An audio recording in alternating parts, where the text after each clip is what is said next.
But before we do get started, here's your daily reminder to make sure you comment, subscribe, and like our YouTube channel over there on YouTube. You don't want to miss any of the action with Tommy and Charlie and Hot Mike and Ricky Cobb and Clay Travis and yours truly. Sack the living hell up and subscribe today. All right, as I said, I feel like Colin Yost reading racist jokes that Michael Che wrote him on SNL.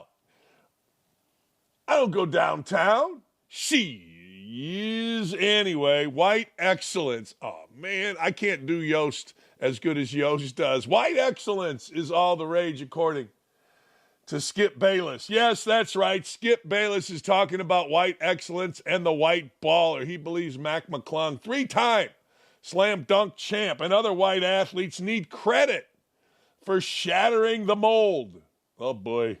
And then it's time to start discussing the excellence of white athletes, just like we do with black athletes. Really?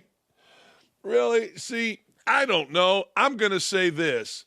If I'm going to tell ESPN to stop with the black excellence and treat Jalen Hurts just like I would Joe Burrow, white-black quarterback, then I got to say the same thing about the white dudes.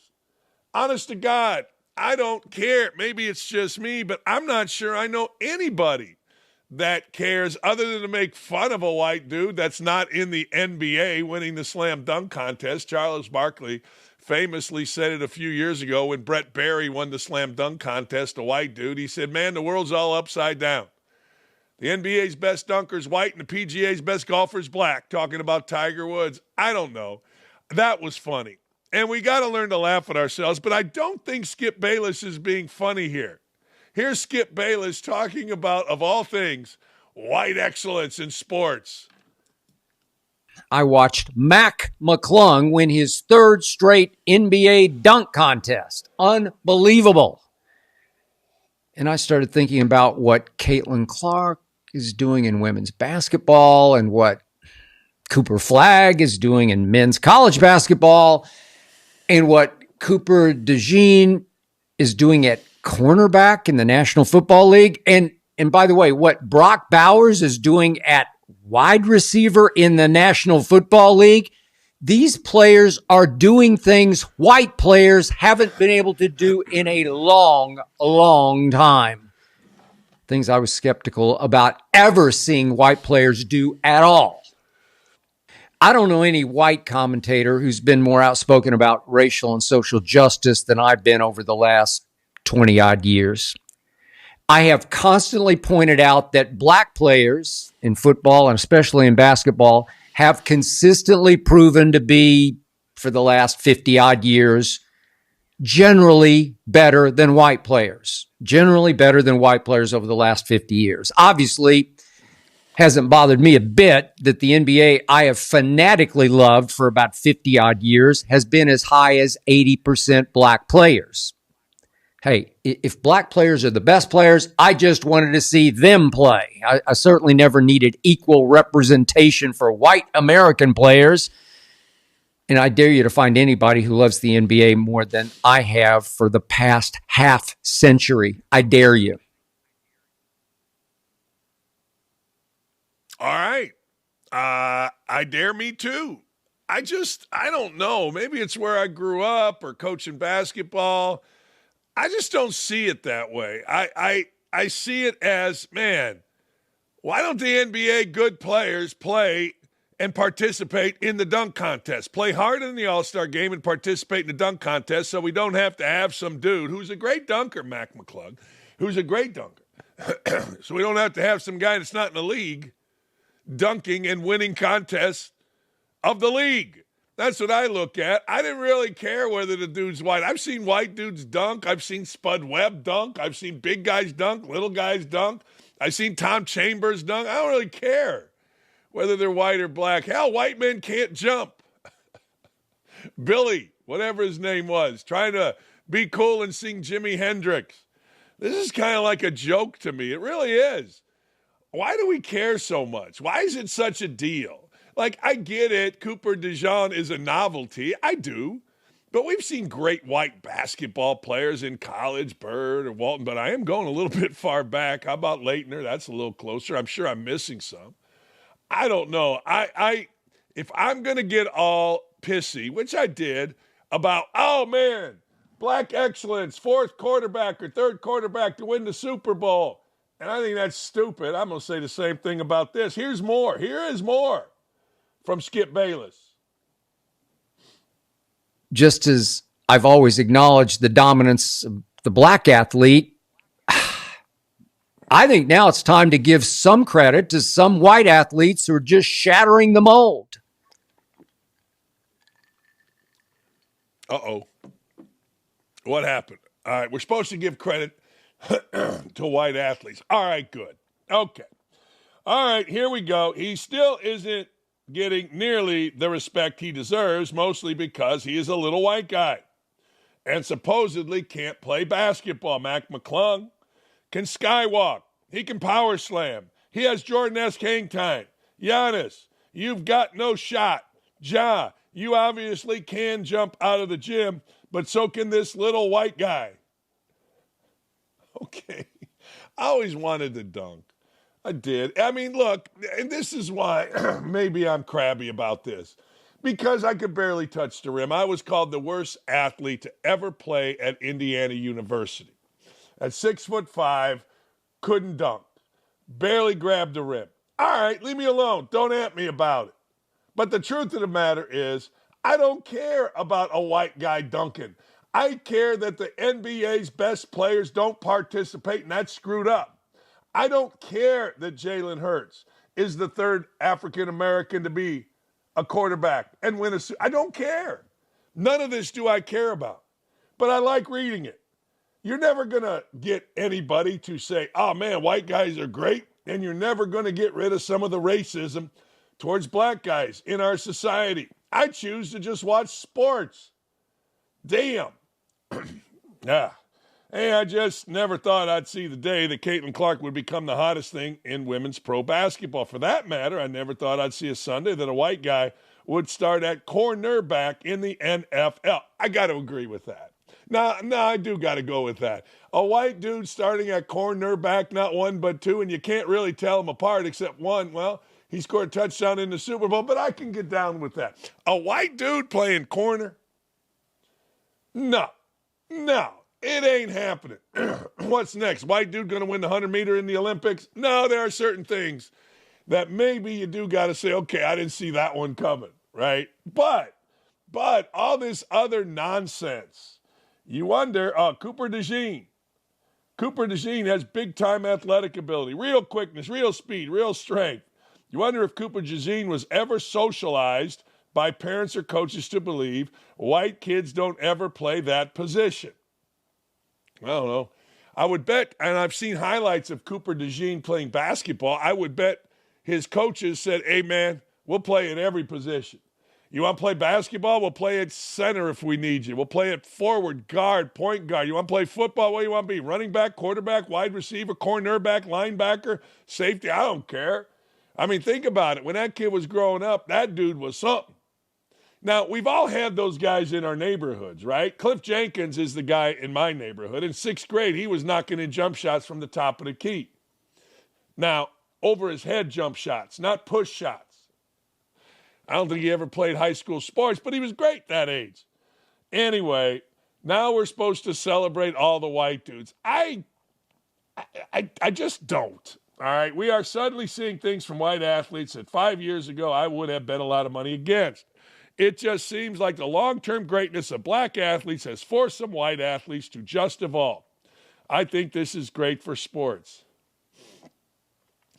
Yeah, I think, I don't know. I don't know. I don't know if, I do think this. I do think everyone's way more athletic. No question about it. I mean, I could not believe and still can't believe the bodies on kids in college. I went to the Bradley Illinois State game a few weeks ago at Bradley, and I'm watching these guys. Little point guard for Bradley is jacked. Little point guard, white guy, for Illinois State is jacked. I mean, I look at highlights even of Jordan and Worthy and the guys back in the 80s, and they weren't jacked like that. we thought they were. So I would make the argument white or black, nutrition, weight training, personal trainers, paying attention to your health, eating, learning about eating has made all athletes much better. I'm telling you, man, you can look this guy up. Charles Hurt for Kentucky. He was the biggest, strongest, baddest dude in the land. And I saw a picture of him. Michael Graham, back in my era when everybody says it's the greatest era in basketball, Jordan and Barkley and Ewing came out of that era, Isaiah. All right, but look at the bodies of guys in that era. They ain't like what we're looking at now. So it stands to reason that everybody is paying attention to those things. Black, white, green, purple, orange. I don't know. So maybe, just maybe because of that, everybody's gotten a little more athletic, which they have. But I can't get into white excellence. I'm sorry. I want to. It'd be great. But in my heart of hearts, I'm just like, yeah, I don't care. Hey, if I bet on you, which I did in the Eagles, and you're the corner for the Eagles, go get him, Cooper DeJean. If you're the quarterback for the Eagles, go get him, Jalen Hurts. I don't care if you're white, black, green, or purple. And really, you know what? I don't think Skip does either. He's just making some points. I don't know. White excellence. That's pretty funny. Hey, this is kind of sad and stupid, in my opinion. Hey, crucify me for this if you'd like to. Remember, I want to get this name like Luis Rubiales, Rubiales. All right. He's the former president of the Spanish Football Federation. Well, he just got found guilty in a court of law of sexual assault because he kissed one of his players, Jenny Hermoso, without consent after Spain won the 2023 World Cup. Do you remember this? She ran over, he grabbed her, kissed her. That wasn't assault. Come on, that was just passion and excitement for winning. That's all that was. Now, I didn't watch the trial. I didn't see the trial. I didn't watch the trial. Unless he's done some other things, I'm like, come on, man. This guy was ordered to not go within 200 meters of Hermosa or contact her for a year. He was fined, let's use U.S. dollars, $10,437.05. He was acquitted of coercion after being accused of trying to pressure Hermoso into saying that the kiss was consensual. Man, Spain took home its first Women's World Cup in 2023, but celebrations were marred when Rubiales forcibly kissed Hermoso on stage during the trophy ceremony. See, I thought it was she ran over to him. All right, I got it a little bit wrong, but damn. All right, the behavior sparked outrage in Spain, raised questions of sexism throughout the country, led the Spanish women's national team to boycott international play. There's more to it than what I think. So good for her, good for him, bad for him, good for her. Rubiales faced intense pressure in the wake of the kiss, resigned as president of the RFEF 3 weeks after the incident. He's denied the charges, saying at one point he was a victim of a witch hunt by false feminists. Now, this was at a time when everything you did as a male was going to be scrutinized. Probably still is. I don't know. But damn. You know, I hate when a happy thing turns bad because that's a really happy thing. Like, we have still celebrated the Women's World Cup here, the United States women's team. At one point, Brandi Chastain, Mia Hamm, and others, and there it is. There's the kiss that cost the dude over $10,000, cost him his job, cost him his reputation. Do I advocate this? No, God, no. Like, what are you doing was the first thing I thought when I saw it. But, man, is that really sexual assault? I suppose by definition, and certainly in a court of law, it is. Man, oh, man, I just hate that. It's like you see a parade, you know, and then you've got shootings at parades, you know, or you got idiots tearing up cities because their team won. You know, I hate that. It's awful. But, hey, that was a pretty expensive kiss. Honest to God. Pretty damn expensive. Not only cash-wise, but reputation and everything else. The secret sauce. When you surround yourself with alpha males, such as Tier 1 Navy SEALs, good things can happen. Ohio State's head coach, Ryan Day, revealed how he brought in former Navy SEAL Clint Bruce to speak to his team as they fought their way through the college football playoffs and the impact it had on him as a head coach. Now, this is something I can get down with. Ryan Day won him a championship. Ryan Day won himself a championship just weeks after Ryan Day, I'm betting money, was at the low point of maybe his entire life. Seems extreme, doesn't it? I know. But when they lost to Michigan and then the ensuing battle, flag on the field, brawl, whatever you want to call it, that's a low point in a college coach's life. I will guarantee you that unless obviously bad things happen with his family, that will continue to be, but he fought his way out of it. And don't think for a second that coaches aren't people.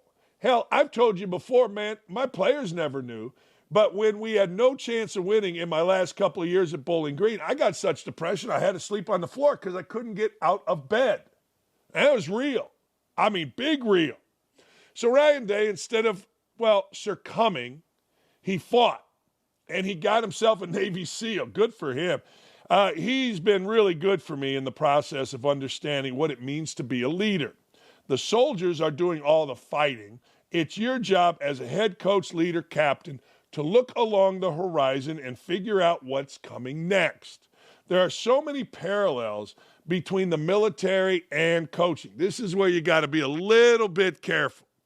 I mean, you lose a game ain't the same as losing a life as a military leader. He and I would share a lot of conversations. We played down in Dallas, and just by chance, the fort he is stationed at was like 5 minutes from our hotel. He just came over, gave our team an unbelievable talk. He talked about how when the Navy SEALs go to a hot spot in Afghanistan or different places, they set up shop, take a few days to get regulated with the area. Then they create a storm, wreck, and then leave. That was what we were doing. It was really cool. I'm just trying to find as many people who are in the top 1% of the top 1% as possible and put them in my life as possible. That's a pretty good way to go about it. And when you think about it, why do guys drink or why do guys get involved with drugs when bad things happen? Because bad things happen and they can't cope. So something bad happened. Now, if you look at the whole, Ryan Day's making $9 million to coach at a dream school, and he's just coaching football. So you say, well, that's just a loss. Man, it's deeper than that, particularly when it's 5 straight to your rival. It sounds frivolous, but it's not. So I big time applaud Ryan Day for not sitting around sulking, bitching, whining, moaning, probably did for a few days, and then he had an opportunity and he took advantage of it. Good for him. That's what leaders are supposed to do. The whining, bitching, and sulking. Anyway, Chris Kluwe, former NFL punter, was arrested during a Huntington Beach, California city council meeting. He performed his peaceful civil disobedience as he rushed towards the council members before he was arrested and carried out by police officers and charged with disrupting an assembly. Here you go. Let's have a look. Unfortunately, it's clear that this council does not listen, so instead I'm going to take my time to say what MAGA has stood for these past 3 weeks. MAGA stands for trying to erase trans people from existence. MAGA stands for resegregation and racism. MAGA stands for censorship and book bans. MAGA stands for firing air traffic controllers while planes are crashing. MAGA stands for firing the people overseeing our nuclear arsenal. MAGA stands for firing military veterans and those serving them at the VA, including canceling research on veteran suicide. MAGA stands for cutting funds to education, including for disabled children. MAGA is profoundly corrupt, unmistakably anti-democracy, and most importantly, MAGA is explicitly a Nazi movement. You may have replaced a swastika with a red hat, but that is what it is. I will now engage in the time-honored American tradition of peaceful civil disobedience. Get the heck! Get out!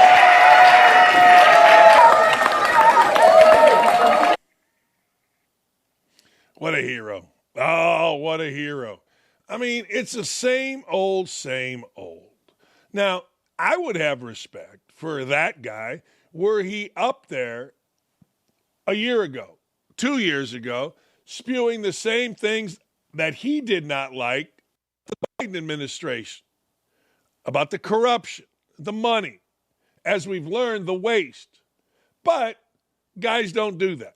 Guys get that Trump derangement thing, and next thing you know, they're carried off, and people are cheering. Oh, my God, what a brave man, what a brave man.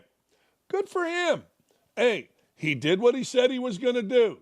He did his civil disobedience. He got his ass carried out of there, and we're talking about him. All right, Kluey has been a long-standing critic of President Donald Trump and compared the Make America Great Again campaign to a Nazi movement. Okay.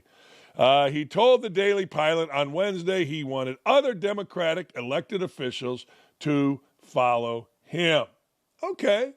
Well, good for you. I mean, I would too if I were you. But everybody just says these things. This, blah, blah, blah, blah, blah, blah. Well, you're fascist, you're racist, you're sexist, you're a Nazi. I mean, all the name calling, it doesn't get anybody anywhere, but it gets you carted out in front of a crowd that claps because they're all your people.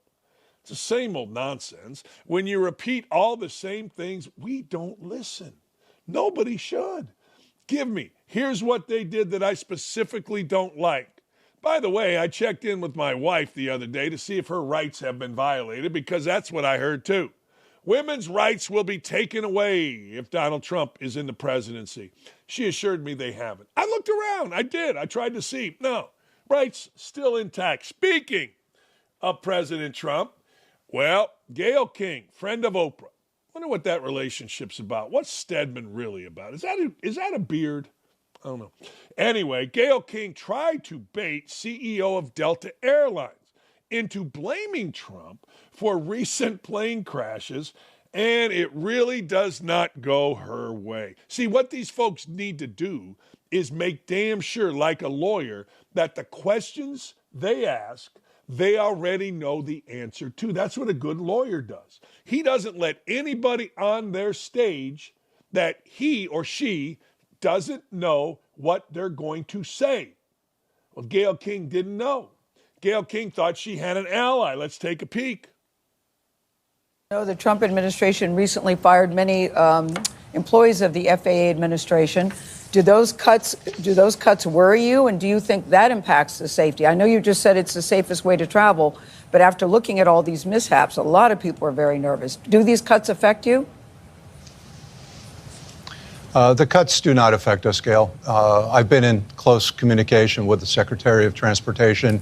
I understand that the cuts at this time are something that are raising questions, but the reality is there's over 50,000 people that work at the FAA, and the cuts, I understand, were 300 people, and they were in non-critical safety functions.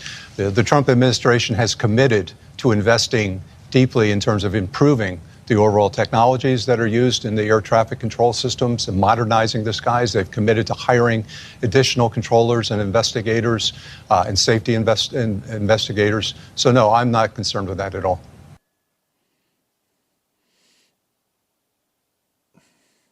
That had to piss old Gayle King and her producers off. I guarantee in the background, she is pitching a bitch at her producers. Why is this guy on my set saying those things? You know, isn't it amazing when you get reasonable people to discuss what Donald Trump, J.D. Vance, Elon Musk et al. Are doing? They give you answers like this. No, we're actually in communication. No, the cuts have no bearing. Now, what's the Delta CEO going to say? Yeah, we're getting screwed. Maybe. I mean, he has no reason not to, I guess. But the truth of the matter is, Gayle King, you violated one of the laws of television. When you're trying to make a point, get people on that substantiate your point, not make you look like a dumbass. Okay? I guarantee you when they were showing him, she was crushing souls. Hey, by the way, J.D. Vance. Love J.D. Vance. Who doesn't love J.D. Vance? I love J.D. Vance. J.D. Vance continues to demolish the woke mob through his words of wisdom and common sense. Watch. He's going to deliver a powerful message to young men of America who have been seemingly villainized over the years by the woke media. Here we go. Here's J.D. Vance doing what J.D. Vance does best, crushing woke souls. My message to young men is don't allow this broken culture to send you a message that you're a bad person because you're a man, because you like to tell a joke, because you like to have a beer with your friends, or because you're competitive. It's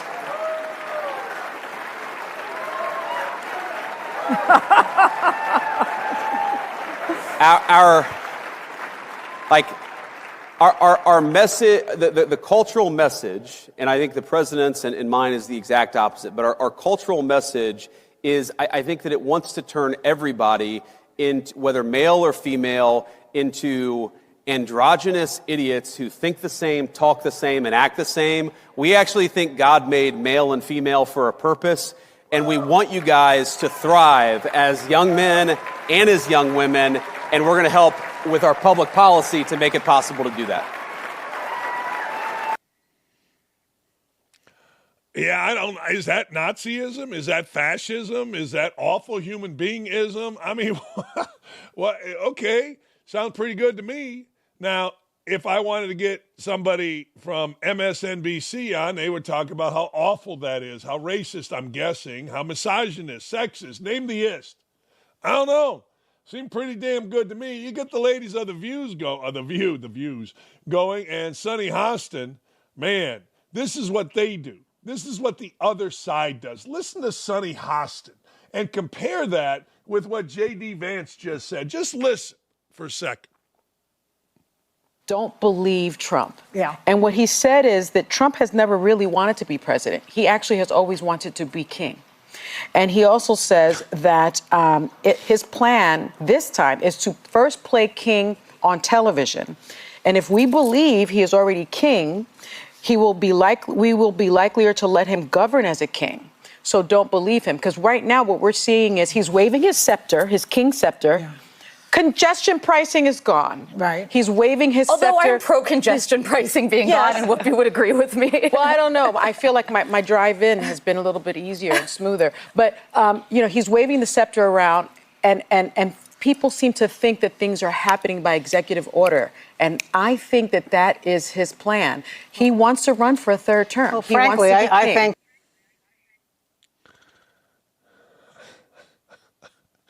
I mean, it's always bullshit, right? Wave your scepter, run for a third term.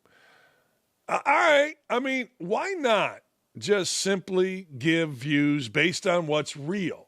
Why does it always have to be some mythical thing out here that they said? That's horseshit. I mean, let's just say for what it is. Here's a guy, J.D. Vance, talking reasonably, talking with encouragement, talking with fact, talking to young men and young women about hope in the future. Here are these clowns on TV continually doing the same thing. Now the buzzword is king. So that came from somewhere. You're going to hear that. Remember when it was weird and, well, it's still Nazi and there's always a word. Everybody that is not them gets called a word. That's where I got pissed. I didn't like being called garbage. I didn't like that. I didn't like being called Nazi. And I went through it on this show. Wait a second. All the stuff that I personally have done in my life, trying to be a decent, good human being. Sure, I made a mistake or two, but damn. I mean, to be called a Nazi, to be called different is just ridiculous. And so here's another word. We're going to use king now. We're going to use king, and that's what it's going to be, and you're going to hear that for a few weeks, and then it'll be shot down, and then they'll come with something else. It's really stupid. It really is, if you think about it, man. Hey, what's ESPN doing? Did you hear this? I saw this last night, and I thought to myself, well, that's weird. It really is. ESPN is out of the Major League Baseball business. Now, I'm going to say that again. ESPN is no longer going to be doing Major League Baseball games after this season, the 2025 season. The two sides, ESPN and Major League Baseball, apparently, allegedly, mutually agreed upon to cut their national TV deal short after this year, even though Commissioner Manfred said he was not pleased with the minimal coverage that Major League Baseball has received on ESPN's platforms over the past several years outside of game coverage. Is that a massive fumble on ESPN's part? Well, I don't think so. I mean, when you look at ESPN and just go back, I don't know, 5, 6, 7 years, whatever it was, they cut out Baseball Tonight. And when they cut out Baseball Tonight, I thought to myself, this is weird, because one of the things you got to do in the summer is you got to have inventory. You got TV channels. You got to put something on it. That's the inventory. So what's the inventory going to be? Well, Stanley Cup Finals, college baseball, women's WNBA, that's going to be all the rage. But really? There's got to be something to fill in Sunday night, Monday. You know what I'm saying? You just don't have a blank screen. And I don't think ESPN, for those of you of a certain age, is going to go back to Australian rules football being played ad nauseum every time it's 7 o'clock and beyond, where they go, hoop, and you're kicking a ball. It's like rugby, but football. I don't know. So I don't know, but when I was reading this today, I thought to myself, sure, all right, we're going to get a steady dose of WNBA, and that's really going to help women's sports. It's going to be huge. The College Softball World Series goes in, absolutely. The College Baseball World Series goes into June. That's good. Stanley Cup goes into June. NBA playoffs. You got the Summer League. I guess they're going to be doing that, but you got to have inventory, and baseball's a lot of inventory. Now, what does this do for baseball? I think this is bad for baseball. I think this is really bad for baseball. Whether you like ESPN or not, most of us say what? Hey, look, I only watch ESPN for the games. I say it all the time. I got a big screen TV right here in front of me, and I don't even turn it on and put it on mute most days when I come down here to do the show. Why? Because I got no interest in all of these talk shows with guys yelling and screaming. And SportsCenter isn't SportsCenter anymore. I got too much crap. And most of you feel the same way. So now what are we going to watch? I don't know. That is really, really odd to me. It is. Anyway, last night the Four Nations Cup ended, and it was great. Now, it really was great. Canada defeated Team USA, overtime. Connor McDavid, who is absolutely fantastic, hit a damn missile upper right corner of the net. It's a huge win for hockey. The whole thing was.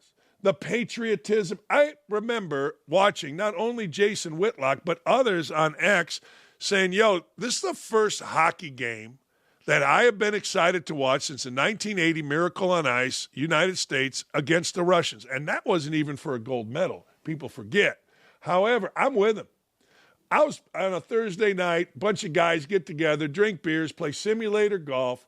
I'm like, yeah, I'm going to go. I'll go, but I'm watching the hockey. There's a TV, All right, my turn to hit. I hit, and I'm watching the hockey. And it was fantastic. The United States, man, they had all kind of chances. Really did. Now, they played the NHL with great pride. It did make the NBA guys look like jackasses. Like, I don't think you're going to get a correlation from NBA guys that, well, maybe, just maybe, we ought to, I don't know, take things more seriously, have a little pride. I don't know. Levy, Messier, Subban, that studio team was great. PK Subban's not afraid to say nothing, and I'm digging it. And you know what? Steve Levy is fantastic. Great insight into the game, enthusiasm. They broke down hockey in an easy and understated, understandable way. It wasn't 8 guys sitting up there like an NFL pregame show talking over each other and trying to yuck. They talked the sport. One of the biggest thing, if not the biggest thing, was that pride and patriotism was back. Could we have done this during the Biden era? I don't know. But there's a feeling around our country, and you all are telling me it, that, man, I feel like an American again. I feel like somebody that is allowed to have pride in this country again, and it's a really good feeling, and you saw it last night. Hey, there were a few boos, but it wasn't stupid last night in Boston. The entire crowd sang along with the national anthem. I don't know, man. Hockey players, they ain't no joke. They ain't no joke. pretty good. And the Americans are as good as anybody. I saw this morning. Americans talking about they feel they can win now. Good, you should.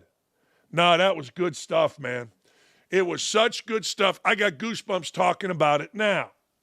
And ESPN, bitch, whine, and moan, did a great job with it. And whoever put that in motion, I raise, Cambridge.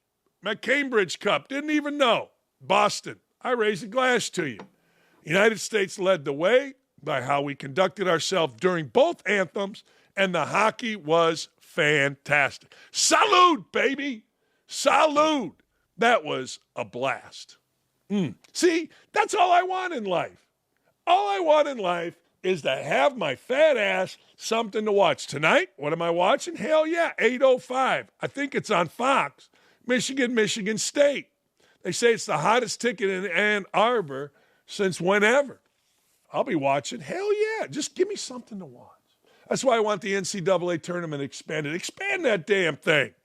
All right, before we go to break, you got to check out Tyrus's latest interview with former NFL legend and friend of our show, the great Ricky Williams. It's this Sunday starting at 9 o'clock. As you've seen on our show, Ricky is fascinating. He is.